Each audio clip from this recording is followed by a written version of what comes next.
Minister for Home Affairs, Minister Josephine Teo's comments at this year's COS. So I don't believe I misread that speech. Mr. Christopher D'Souza filed a cut asking MHA what it would do to deter foreign interference in our domestic affairs.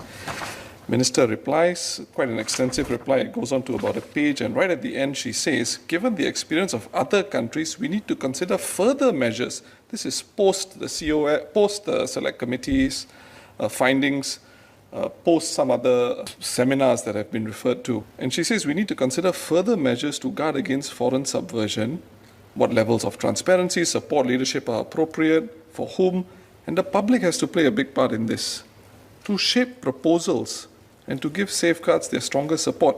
Now, it seems to me that it's not a misunderstanding of this, but it's probably more accurate to say that there doesn't seem to be an answer as to why the bill could not be put before public consultation like other bills are. The second point pertains to the courts, which is, I think, the fundamental disagreement between the government and the WP's position is the oversight mechanism. I think there is scope to discuss some of the other points, and I think Minister has agreed with some of our amendments. But Minister referred to the case, the 1988 case of Cheng Swan Zi. Let me refer and let me try and capture the spirit of the WP's approaches to oversight mechanisms. And I refer to the Constitution of the Republic of Singapore Amendment Bill, a debate that took place on the 25th of January 1989, and it also dealt with, the main debate also dealt with ISA Amendment Bill, which sought to abolish appeals to the Privy Council in case of review of ISA cases. And there, Minister Shanmugam, as a backbencher, said the following, and I'll start with the reference to Cheng Swan Zi. And Minister said it would be useful to consider exactly what the Court of Appeal said. It did not say that it can itself decide whether or not the detainee posed a threat. The court said that it can consider within broad parameters whether or not there was any ground at all for the detention. It will set aside the detention only if there were absolutely no grounds for the detention, i.e. it takes the view that no one in his right mind could have possibly concluded that the detainees posed any threat to national security. Otherwise, it will not interfere in the minister's decision. Sir, the amendments will deny the courts that power. This government believes it has never abused the ISA and there is nothing to fear. The government works on the basis that the persons in government should be upright, moral, and only do what is good for the country. Thus, the people have nothing to fear despite the powers the government has. These powers will never be abused because they are so effective. They help the government govern effectively for the greater good of all. So that has worked. And Minister says this, but can we be sure that down the road the situation will be the same? We cannot guarantee that the future government will comprise of honourable men. And Minister then goes on, an argument therefore can be made that there must be checks and balances within the system. The Minister in taking decision can arguably be made to realise that if his decision is so unreasonable that one look at the facts will show that he could never have considered the detainee a threat, then this decision should be reversed by the courts. Now, insofar as FICA is concerned and as it is drafted with the limited judicial review clause, what we are taking away is precisely what the minister was warning about in 1988. Illegality, irrationality are not grounds for judicial review consideration in this bill, only procedural impropriety.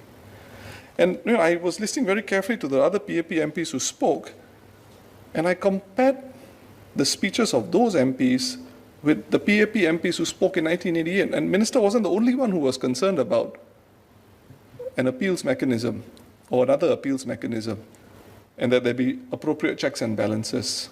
The WP does not understand at the very base level why it has to be limited judicial review in this case. I think Minister gave some reasons, and Minister referred to there could be leaks in the system when you go to court. Well, so I don't mean to just facetiously give a counter response, but there could be leaks in the reviewing tribunal as well.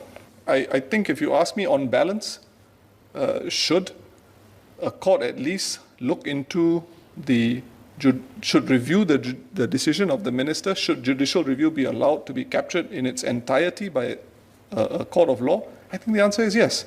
My third clarification, sir, is a bit more specific, and this pertains to designated PSPs.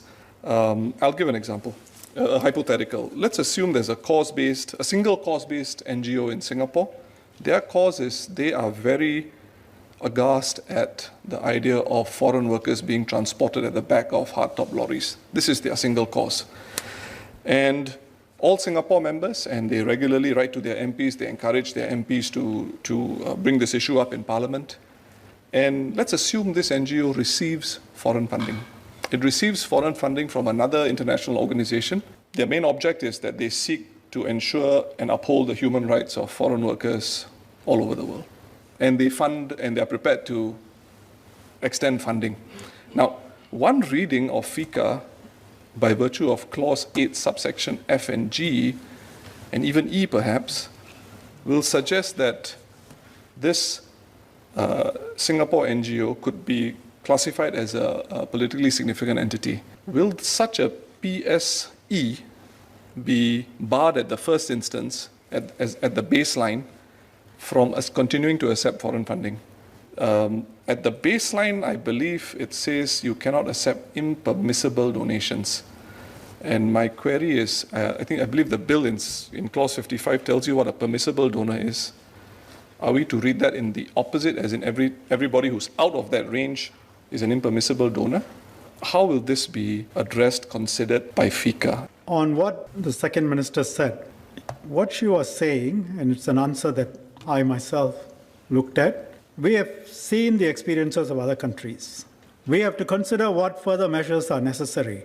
For example, what levels of transparency in funding, support, leadership.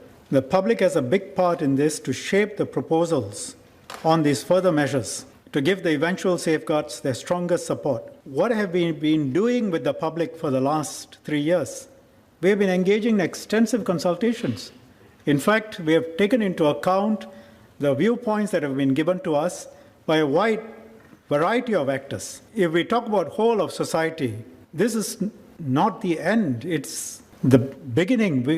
We will face a major attack at some point. We need to bring the entire society together. We need to do a lot more to bring and shape public thinking. So there is a long haul ahead of us. And the public has to be involved in that. And public has been involved, primarily experts, in the thinking through of the bill too. The second question, which I think is the crux of the difference between the government and Mr. Singh and his party. Now, he quoted what I said in 1989. I didn't only say it in 1989. If you went back and checked, I think I've said it at various points. I've said it in respect of the original MRHA. I've said it in respect of CLTPA. And I've said it in respect of the Internal Security Act. Why? And this is fundamental. This is important. I've given this answer to your colleague, Mr. Singh, Mr. Denistan, when he asked me, probably trying to suggest that I'm being inconsistent. No, a person who is prepared to be thinking about issues sometimes has to change his views when he is faced with the real world and experiences. In 1989, I was a lawyer, 4 years out of law school. Like many other lawyers, my assumption was every problem, the solution is in the courts. Just like Mr. Singh and others, I also take separation of powers very seriously, the constitutional principles, the independence of the judiciary.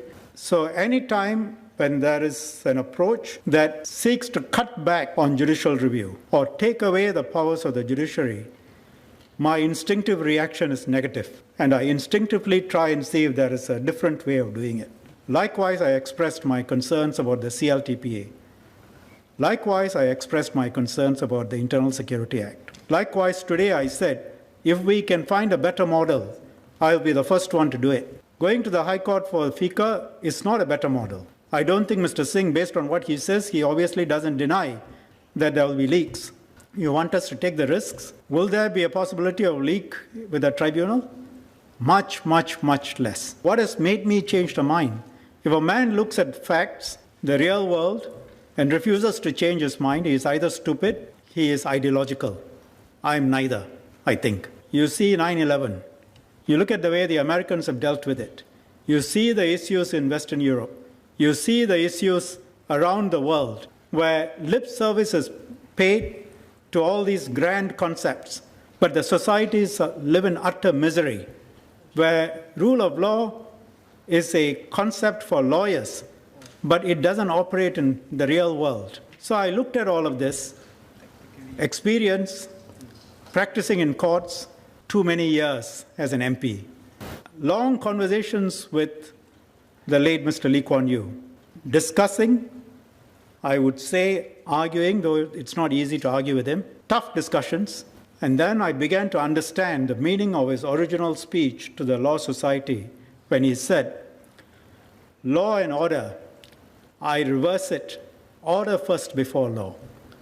Because if you don't have order, you cannot have law. You need to really imbibe what is the meaning of that.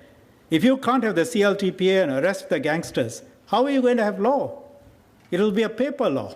But if you can bring order into society, then your law will take full effect. Look at the state of our society. Look at the number of people under CL today compared to the number of people under CL even 10 years ago. It's halved. And the reason is, as society develops, as society progresses, as there is stability, as there is order, the law takes stronger and stronger roots. You get that wrong, you will neither have law nor order. I began to understand why we have a strong commitment to rule of law, strong commitment to separation of powers, and at the same time, over time, in specific areas. For example, I said Land Acquisition Act. Your property could be worth millions of dollars. The government could acquire it, and there is a need for that. Even today, would we in Singapore be where we are if we had taken the Indian approach and every matter goes up to the Supreme Court on land acquisition and it takes years to deal with it? I saw the genius in the adaptations that our system has made, or the founding generation has made, being very strict as building up our judiciary. What has Mr. Lee and his team did with it? Built up the judiciary. If we don't have a commitment to rule of law, you think our judiciary will be ranked as it is today? All of this is built up with the foundations of bringing order first and making sure the law and commitment to rule of law is there, but making the exceptions where necessary. And to me, the best example of how this operated in practice is when I saw how the Americans were struggling with it. I mean, they had an ideological commitment to due process. Everyone must be tried. Everyone must have a lawyer. Everyone must be given a full trial. But then they have these, I don't know, X 100 or 1,000 plus terrorists whom they don't want to give a trial. And America was never under an existential threat as a result of 9/11. Never like the threat that we've faced. But when they did it, they said, Guantanamo is in Cuba, our rules and laws don't apply, there's no due process. We lock them up and we throw away the keys. That's why I said, let's get out of this colonization of our minds. Let's look at what works, what is fundamental. Checks and balances are important. But what is wrong with the checks and balances we built in here? I'm not embarrassed to say that I had certain views straight out of law school. In the first 4 years, the only mistake is I shouldn't have become an MP when I was 29. I should have waited a bit longer. But I'm not embarrassed to say those were my views, and those views have changed because of the realities of life.